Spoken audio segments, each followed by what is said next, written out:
আল্লাহর কসম করে বলি, যে দল, যে সংগঠন কোন ইসলামী শক্তিকে রাজাকার বলবে, কোন ইসলামী শক্তিকে সাম্প্রদায়িক শক্তি বলবে, কোন ইসলামী শক্তিকে মৌলবাদী বলবে, আমরা ধরে নেব তারা ইসলামের দুশমন, ইসলামের শত্রু। মাঠে আপনারা যারা আছেন আপনারাও বড় কষ্ট করছেন, তারপরেও যে জাতি ড্রোন কিংবা বুলেটের আঘাত পরোয়া করে না, তারা বৃষ্টি পরোয়া করতে পারে না।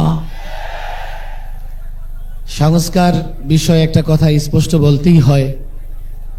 34 বছর বাংলাদেশের সংবিধানে আল্লাহর উপর পূর্ণ আস্থা ও বিশ্বাসের বিষয় ছিল মূলনীতিতে।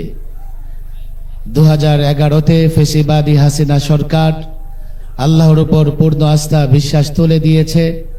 আমরা দাবি করেছি, সংস্কার কমিশনের সঙ্গে বৈঠকে দাবি করেছি। আজকে এই জনতার মঞ্চ থেকে আমি দাবি করতে চাই, আল্লাহর উপর পূর্ণ আস্থা বিশ্বাস পুনর্বহাল করতে হবে, এর ব্যতিক্রম জনতা মানবে না।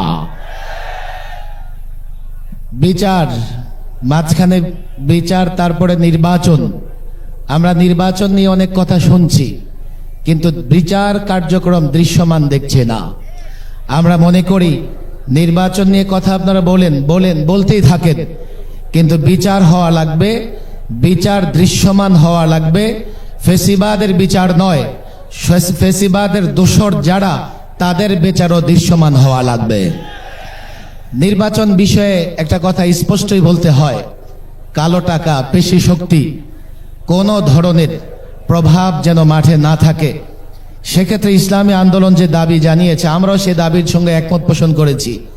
আমরা জানি নানা ধরনের প্রতিবন্ধকতা আছে, পক্ষে বিপক্ষে মতামত আছে, তবে তুলনামূলক পিআর সিস্টেমে নির্বাচন হলে আমরা মনে করি কোনো ভোট নষ্ট হবে না এবং আগামীতে জনগণের সত্যিকার অর্থেই প্রতিনিধিরা পার্লামেন্টে গিয়ে বসবে।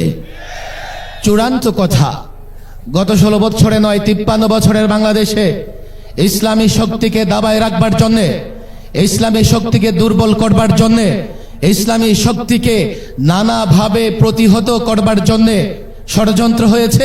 কখনো ইসলামী শক্তিকে মৌলবাদী বলা হয়েছে, কখনো ইসলামী শক্তিকে জঙ্গিবাদী বলা হয়েছে, কখনো ইসলামী শক্তিকে রাজাকার বলে ট্যাগ লাগানো হয়েছে। আজকের মঞ্চ থেকে পরিষ্কার বলি, এখন মুক্ত বাংলাদেশ, আমরা মুক্ত। কোন ইসলামী শক্তির দিকে এই ধরনের ট্যাগ লাগিয়ে গালাগালি করা যাবে না। যদি বকতে মন চায়, বকাঝকা করতে মন চায়, নানা শব্দ উচ্চারণ করে বকাঝকা করেন।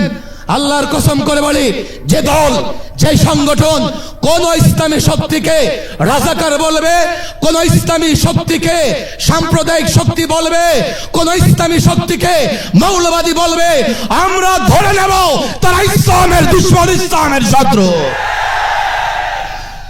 আসুন, ফেসিবাদ বিরোধী যত শক্তি, রাজনৈতিক সংগঠন, সকলকে আহ্বান জানাই, এক মঞ্চে আসুন, ঐক্যবদ্ধ হন। আগামীর বাংলাদেশ যেন শৃঙ্খলার শান্তির বাংলাদেশ হয়, আগামীর বাংলাদেশ যেন দুর্নীতি মুক্ত বাংলাদেশ হয়, আগামীর বাংলাদেশ যেন ইসলামের বাংলাদেশ হয়। আল্লাহ তাবারক ওয়া তাআলা সেই প্রচেষ্টাকে কবুল করুন। ওয়া মা তাওফীকি ইল্লা বিল্লাহ।